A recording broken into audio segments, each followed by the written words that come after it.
Assalamualaikum warahmatullahi wabarakatuh. Alhamdulillah, alhamdulillahi rabbil alamin, habibi rabbil alamin, imamil muttaqin, sayyidil anbiya'i wal mursalin, sayyidina wa nabiyina wa maulana Muhammadin sallallahu ala alihi wa ashabih wa sallama tasliman katsira, amma ba'du. Rabbi shrahli sadri wa yassirli amri wahlul 'uqdatam min lisani yafqahu qawli. Faqad qala Allah ta'ala fi kitabihil karim, a'udzu billahi minasy syaithanir rajim. Bismillahirrahmanirrahim.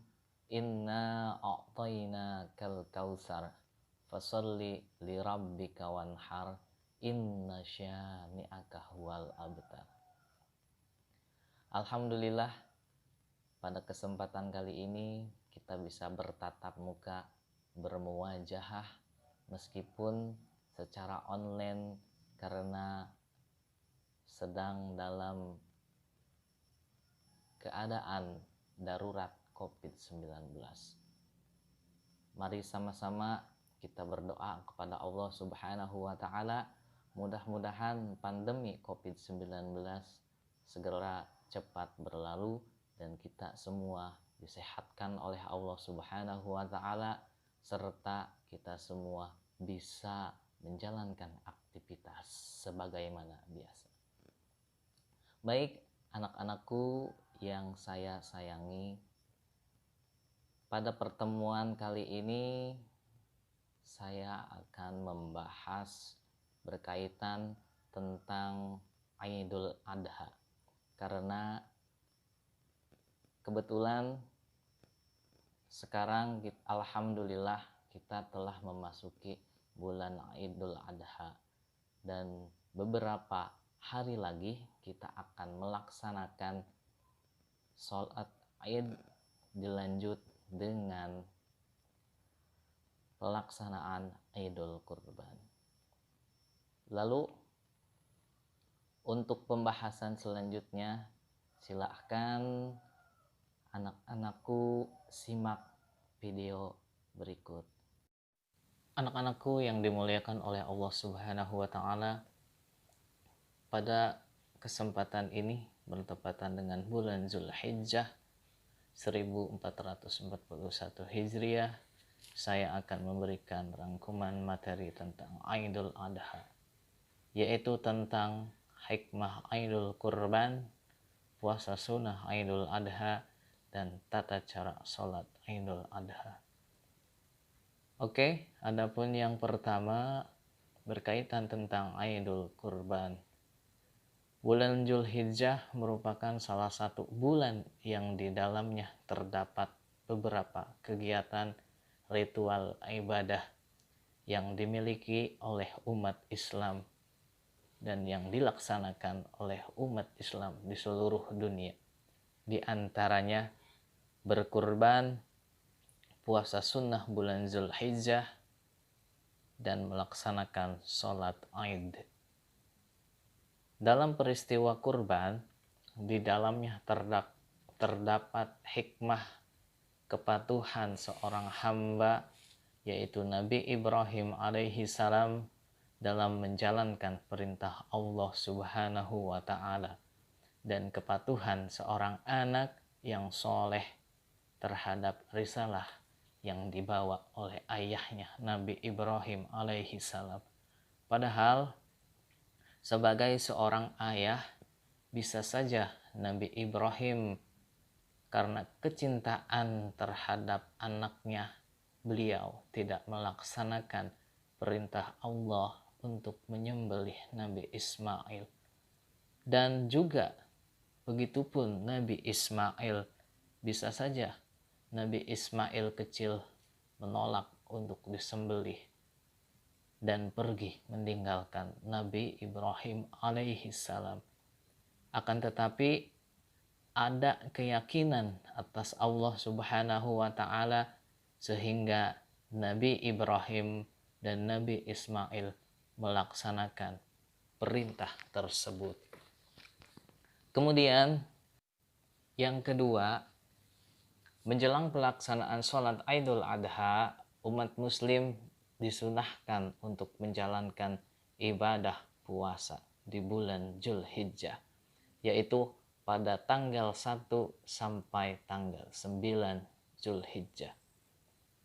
Banyak terdapat keutamaan di dalamnya, dan juga pada tanggal-tanggal tersebut telah terjadi peristiwa bersejarah yang dilalui oleh para anbiya dan para rasul. Kemudian, bagaimana niat berpuasa pada tanggal-tanggal tersebut? Yang pertama, niat puasa hari ke-1 sampai hari ke-7 bulan Zulhijjah, atau pada tanggal 1 sampai tanggal ke-7 bulan Zulhijjah, yaitu Bismillahirrahmanirrahim, nawaitu sauma syahri Zulhijjah sunnatan lillahi ta'ala. Artinya, saya berniat berpuasa di bulan Zulhijjah sunnah karena Allah Subhanahu wa ta'ala. Saya ulang, niatnya yaitu nawaitu sauma syahri Zulhijjah sunnatan lillahi ta'ala. Kemudian pada hari yang ke-8 niatnya berbeda dengan hari pertama dan sampai hari ke-7. Adapun niat berpuasa pada tanggal ke-8 yaitu Bismillahirrahmanirrahim, nawaitu sauma tarwiyah sunnatan lillahi ta'ala. Artinya, saya berniat berpuasa hari tarwiyah sunnah karena Allah Subhanahu wa ta'ala. Disebut hari tarwiyah karena pada hari itu jamaah haji seluruh dunia setelah melaksanakan ihram, mereka menuju Mina untuk bermalam di sana, dan mereka menyiapkan air untuk perbekalan wukuf di Arafah esok harinya. Kemudian pada hari ke-9 atau tepatnya tanggal 9 Zulhijjah, kita berniat untuk berpuasa hari Arafah. Bagaimana niatnya? Niatnya yaitu Bismillahirrahmanirrahim, nawaitu sauma Arafah sunnatan lillahi ta'ala. Saya berniat berpuasa pada hari Arafah sunnah karena Allah Ta'ala. Sekali lagi saya ulang, nawaitu sauma Arafah sunnatan lillahi ta'ala.